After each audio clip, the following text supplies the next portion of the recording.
Halo guys, apa kabar kalian semua? Mimin di sini bakal melanjutkan alur cerita Sword Star. Disclaimer dulu bahwa kemungkinan besar ada perbedaan antara novel dan versi Donghuanya, tapi alur cerita utamanya tetap sama. Jadi tanpa ragu, Mimin akan membawakan alur ceritanya. Di tengah cahaya lembut ruang istana yang megah, Lo Feng berdiri dengan penuh hormat di hadapan gurunya, yaitu Kaisar Chu. Guru, tanya Lo Feng, matanya berkilat serius. Menurut perkiraan Anda, berapa biaya yang dibutuhkan untuk membeli bahan bentuk kehidupan 24 bentuk? Kaisar Chu menatapnya lama, seolah menimbang sesuatu. Makhluk dengan garis keturunan primordial itu sangat berharga, ujarnya tenang. Satu bagian dari garis keturunan lengkap saja bernilai 1 miliar poin merit, setara dengan harga pertukaran bagi seorang raja dewa di negara kuno angin api. Bahkan di negara kuno guntur, mereka jarang menjualnya dalam potongan kecil. Lo Feng mengarutkan alisnya. Aku tak butuh garis keturunan lengkap. Cukup mayat sebagian saja untuk memahami bentuk kehidupannya. Bukankah itu mungkin? Kaisar Chu menatapnya dalam. Sebuah mayat utuh bisa dimurnikan menjadi 3-5 bagian garis keturunan lengkap, tergantung kemampuan pemurniannya. Jika kau tak bermaksud memurnikan, mereka bisa menjual sepertiga mayatnya langsung, tapi tetap sepertiga mayat itu saja bernilai 1 miliar poin merit. Lo Feng terdiam. Jumlah itu bahkan bagi para raja dewa pun merupakan kekayaan yang sulit dikumpulkan. Kaisar Chu tersenyum tipis. Itu harga di negara kuno angin api. Di negara kuno guntur, kau bisa mendapatkan dengan 600 juta poin merit, sedikit lebih murah.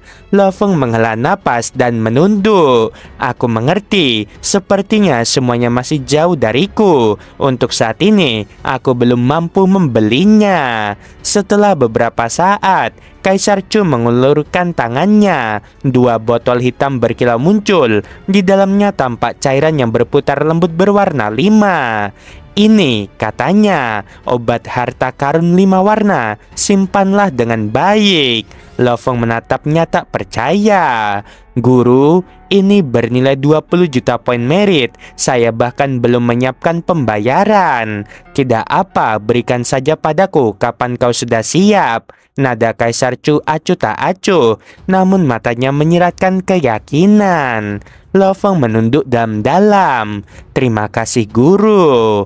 Oh ya, lanjut Kaisar Chu mengingatkan, obat ini hanya boleh diminum oleh tubuh sejatimu. Jika avatar lemah yang meminumnya, efeknya hanya akan berlaku pada avatar itu. Dan satu hal lagi, ujar Kaisar Chu sambil menyipitkan mata. Kau belum mengambil warisan pemusnahan 72 pedang dan bentuk kehidupan 8 kesengsaraan. Lo Feng tersenyum kikuk. Saat ke ruang tak terbatas, saya melihat beberapa warisan kelas khusus yang bahkan lebih sempurna. Jadi saya menundanya.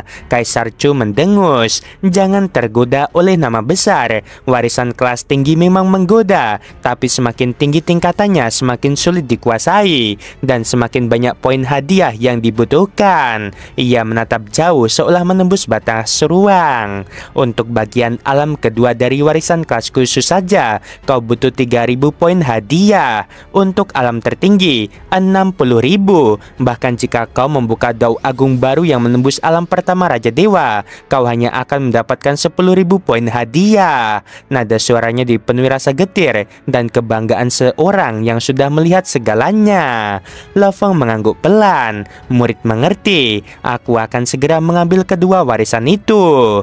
Beberapa waktu kemudian, Lo Feng benar-benar melakukan.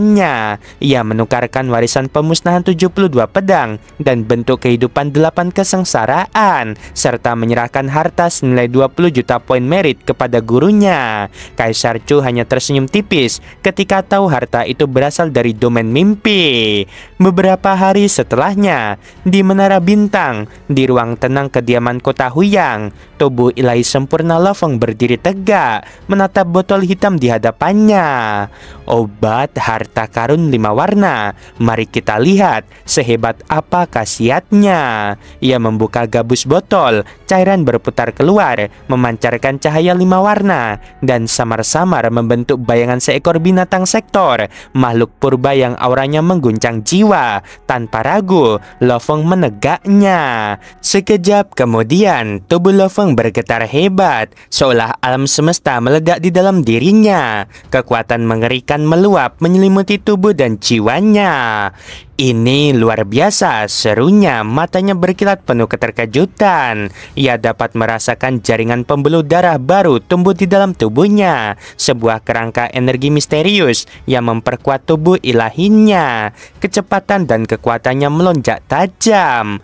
Namun bersamaan dengan itu, muncul dorongan aneh di dalam hatinya, dorongan untuk membersihkan dunia. Dunia ini terlalu kotor, dunia sumber terlalu penuh beban, semua harus dimurnikan, pikirnya tanpa sadar. Tiba-tiba ia tersentak. Apa yang kupikirkan barusan? Dengan kekuatan kehendak spiritualnya yang kuat, Lo Feng segera sadar, jiwanya sedang dipengaruhi oleh obat itu. Sebuah pola rune misterius kini berputar di dalam jiwanya, membuatnya sepenuhnya selaras dengan dao agung asal kehancuran. Jadi, beginilah rasanya menjadi satu dengan dao kehancuran, gumamnya Liri. Tidak heran binatang sektor selalu menghancurkan segalanya. Mereka tidak jahat, hanya mengikuti naluri pemurnian dunia yang tertanam dalam jiwa mereka. Tapi aku bukan binatang sektor, aku seorang manusia. Ia menenangkan diri lalu duduk bersila. Dalam kondisi yang belum pernah ia capai sebelumnya, ia mulai menyelami teknik rahasia tubuh binatang lubang kacau. Satu demi satu, rahasia terbuka baginya. Serangan pertama hingga ketiga semuanya mengalir mudah. Begitu sederhana. Dulu aku terlalu kaku memahami dao kehancuran. Kehancuran bukan hanya penghancuran, tapi juga pemurnian dan awal yang baru. Dengan pemahaman baru itu, ia mulai menyusun teknik rahasia terkuat yang dapat dicapai oleh Raja Dewa Alam pertama, yaitu penyatuan dunia.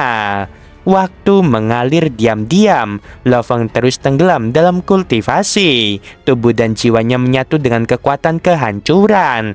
Hingga akhirnya suatu hari, cahaya 5 warna dalam tubuhnya padam. Kekuatan obat harta karun 5 warna telah habis. Senyum muncul di wajahnya. Dalam waktu ini, pemahamanku terhadap dao kehancuran telah sepenuhnya berubah. Di lapisan luar alam mimpi, angin menderu tanpa henti, mengguncang barisan gunung dan batu-batu purba yang berdiri seperti penjaga dunia mimpi. Sebuah batu besar yang telah lama digerus oleh angin waktu tiba-tiba bergetar pelan, lalu berubah menjadi sosok raksasa bersisi hitam. Itu adalah Lo Feng. Tubuh aslinya, tubuh ilahi sempurna, masih tenggelam dalam pemahaman mendalam tentang dao agung asal kehancuran. Sedangkan para avatarnya, sebagian besar diam dalam tidur panjang seperti batu. Pengembangan obat harta karun 5 warna telah selesai. Saatnya memperkuat kehendak spiritualku, ucap Lo Feng dengan tenang, namun matanya menyala seperti bara api. Ia melangkah ringan. Tubuhnya berubah menjadi semburat bayangan, lalu meluncur menuju kedalaman alam mimpi. Lapis demi lapis ia lalui. Udara di sekitarnya semakin berat, langit semakin redup, kilatan petir samar menari di antara kegelapan. Lapisan terdalam. Lo Feng menatap ke depan, merasakan tekanan luar biasa menimpa jiwanya. Benar-benar seperti samudra kehendak yang ingin menelanku. Ia menarik napas dalam, kemudian terus melangkah. Makhluk-makhluk purba dari tanah asal jarang berani datang ke sini, gumamnya lagi. Bahkan tim dengan kekuatan sekelas Raja Dewa pun akan hancur di tempat seperti ini. Tiba-tiba, 3 binatang eksotis api muncul dari kegelapan. Tubuh mereka hitam berkilat, matanya menyala seperti bara neraka. Salah satu dari mereka meraung, tubuhnya berubah menjadi gumpalan api hitam yang melahap udara. Ini menarik, tapi bukan saatnya bertarung, kata Lo Feng. Dalam sekejap, tubuhnya bergetar dan 10 bayangan Lo-Feng muncul bersamaan, melarikan diri ke arah yang berbeda. Namun satu avatar tersambar api hitam, terbakar habis dan menghilang. Bahkan di sini pun aku masih terlalu lemah, gumamnya dengan nada getir. Setelah melarikan diri jauh ke dalam lembah, Lo-Feng berdiri di tepi tebing, memandangi dunia suram di bawah. Lapisan terdalam alam mimpi, tekanan spiritualnya luar biasa, tapi harta karun di sini nilainya pasti tak ternilai. Namun datang ke sini sama saja dengan menantang maut. Lo-Feng akhirnya memilih tempat terpencil di lereng gunung. Ia duduk bersila, tubuhnya perlahan berubah menjadi batu yang tak bergerak. Saatnya memurnikan hati. Dan dengan itu, ia mulai menyalurkan teknik pemurnian jantung kehancuran besar. Gemuruh halus terdengar di sekelilingnya, seperti dunia mimpi ikut bernafas. Tekanan spiritual dari lapisan terdalam alam mimpi menghantamnya tanpa ampun. Namun Lo-Feng tak bergerak sedikit pun, tapi wajahnya menegang menahan rasa sakit. Tekanan ini benar-benar memurnikan jiwaku, tapi sakitnya luar biasa. Siksaan itu begitu hebat, seakan setiap serpihan jiwa dihancurkan lalu dibangun kembali. Teknik ini bukan sekedar latihan, ini ujian hidup dan mati. Waktu berlalu, tidak tahu sudah berapa lama. Di bawah tekanan itu, Lo-Feng perlahan kehilangan kesadaran. Tubuhnya kaku, matanya tertutup, dan akhirnya ia tertidur. Dalam tidurnya, ia bermimpi. Mimpi yang begitu nyata, hingga tak ada batas antara diri dan ilusi. Ia melihat dirinya berubah menjadi makhluk primordial raksasa, melayang di antara cahaya dan kehampaan. Namun dari balik kabut, muncul tangan besar yang hendak meraihnya. Ia terbang, berlari, bersembunyi, namun tangan-tangan raksasa itu terus mengejar. "Leluhur, selamatkan aku!" Suara itu bergema entah dari siapa. Sampai akhirnya segalanya berputar dan kesadaran Lo-Feng tenggelam sepenuhnya dalam mimpi itu. Batu di lereng gunung yang diam itu perlahan membuka mata. Lo-Feng kembali sadar. "Apakah aku bermimpi?" ucapnya pelan menatap sekeliling. Ia mencoba mengingat, tapi yang tersisa hanya bayangan samar. Dirinya menjadi makhluk besar, dikejar sesuatu yang begitu mengerikan, hingga jantungnya nyaris berhenti. Aneh, dengan kondisi spiritualku, seharusnya tak mungkin bermimpi. Ia termenung sejenak, lalu tersenyum samar. Mungkin alam mimpi benar-benar lebih dari sekedar mimpi. Bahkan aku pun tak mampu menolak panggilannya. Dengan langkah tenang, Lo-Feng bangkit menatap langit kelabu. Cukup sudah untuk kali ini, waktunya kembali. Dalam sekejap, sosoknya lenyap dari lapisan terdalam alam mimpi, meninggalkan hanya batu bisu yang sekali lagi diam tanpa suara. Di dalam menara reinkarnasi, tempat berkumpulnya para raja dewa dari berbagai alam semesta, 4 nama kini paling aktif bergema, yaitu Kaisar Guisu, Raja Dewa Wuxin, Lohe, dan Raja Dewa Awan Langit. Namun di antara mereka, Raja Dewa Awan Langit hanyalah satu tubuh sejati. Kelemahannya membuatnya jarang berani menjelajah ke area berbahaya. Maka, dalam misi-misi berisiko tinggi, hanya Guisu, Wuxin, dan Lo-Feng yang terus aktif. Raja Dewa Awan Langit terkadang bergabung, tapi hanya jika yakin keadaannya benar-benar aman. Sedangkan Raja Dewa Tiandu, penguasa kebebasan agung, dan Raja Iblis Api Hitam hanya muncul sesekali untuk membantu. Adapun 2 yang terkuat di menara reinkarnasi, yaitu Permaisuri dan Raja Dewa Bumi. Mereka jarang sekali turun tangan. Jika keduanya muncul bersama, itu pertanda badai besar akan segera mengguncang. Melalui kerjasama yang berulang selama berabad-abad, Lo-Feng semakin akrab dengan para anggota menara. Dari pertempuran ke pertempuran, dari perburuan hingga penaklukan, nama mereka menjadi legenda di antara lapisan-lapisan dunia. Di kota Huyang, markas sekte Sungai Pedang, suara para murid bergema penuh hormat. Seorang pemuda berbaju biru berjalan melewati halaman utama. Sebilah pedang di punggungnya bergoyang ringan. Lonceng kecil di gagangnya berdering nyaring tiap kali angin tertiup. Dialah Shinyu, murid langsung Lo Feng, satu-satunya murid yang diangkat secara pribadi. Namanya bahkan melampaui seniornya Mo Yuqingyan karena bakat dan auranya yang begitu menonjol. Dari arah aula utama muncul sosok tegap berambut perak. Itu tetua Losa atau Morosa. Shinyu panggil Losa dengan suara dalam. Bagaimana hasil perjalananmu kali ini? Shinyu tersenyum tipis. Saya telah memperoleh cukup banyak pemahaman. Kini saya kembali untuk bersiap menembus alam kekacauan primal. Losa mengangguk puas. Baguslah, dengan dasar dan akumulasimu sekarang sudah waktunya. Jika kau berhasil, kau akan menjadi murid pertama dalam sejarah sekte Sungai Pedang yang mencapai alam itu. Terima kasih atas bimbinganmu, tetua Losa. Shinyu menunduk dalam-dalam, lalu melangkah pergi dengan langkah ringan. Losa menatap punggungnya perlahan menghilang di kejauhan. Perasaannya bercampur aduk. Perbedaannya terlalu jauh. Qingyanku tak sebanding sama sekali. Ia menghela napas panjang. Qingyan sudah bekerja keras, aku pun sudah membantunya sebisaku. Tapi bahkan dengan jalur garis darah, ia tetap terhenti di tempat. Pandangan Losa berubah lembut. Sementara Shinyu, anak yang lahir dari suku lemah, bisa menembus keterbatasan, bahkan membentuk tubuh dewa tak terbatas. Ini sungguh luar biasa. Ia menatap langit dengan mata redup. Mungkin aku yang gagal sebagai guru, tapi jika aku tidak bisa membimbing Qingyan mencapai puncak, maka aku akan melakukannya sendiri. Semakin kuat aku, semakin besar peluang Qingyan untuk bertahan di dunia yang kejam ini. Beberapa hari kemudian, di pavilion tertinggi rumah pemilik kota Huyang, dua sosok berjubah hitam dengan aura dam tak terukur, itu Lo Feng. Di hadapannya, Losa membungkuk. Tuan, saya datang dari sekte Sungai Pedang. Shinyu baru saja kembali dari perjalanannya dan hendak mengasingkan diri untuk menembus alam kekacauan primal. Lo Feng tersenyum tenang. Dia memang memiliki potensi luar biasa. Alam kekacauan primal bukan masalah baginya. Namun Losa tampak gelisah. Tuan, saya sudah berusaha keras selama ini, tapi kemajuan saya sangat lambat. Dengan menyerap kekuatan langit dan bumi saja, entah kapan saya bisa mencapai alam kedua, apalagi alam tertinggi.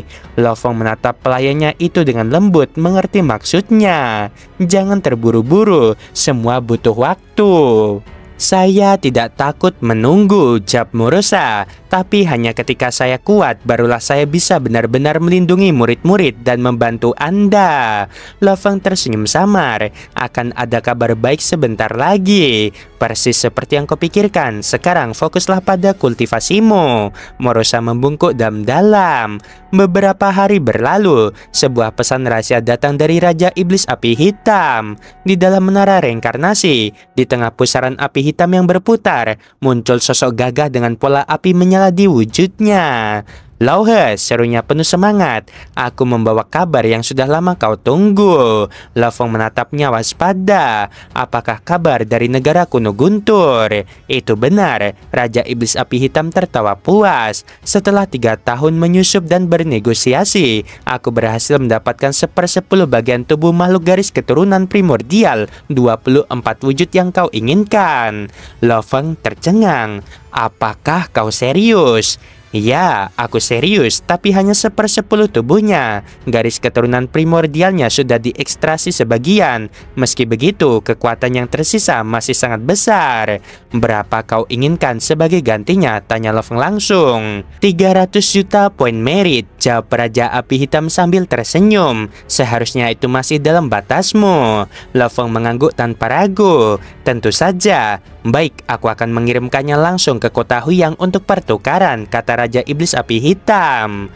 Beberapa hari kemudian, di ruang meditasi utama kota Huyang, ruang hampa tiba-tiba bergetar. Sosok Raja Iblis Api Hitam turun dari kehampaan. Saudara Api Hitam, sambut Lo Feng hangat. Sudah lama tak bertemu. Ia meletakkan sebuah kantong kain besar di atas meja. Sementara Lo Feng menaruh botol giok berisi harta senilai 300 juta poin merit.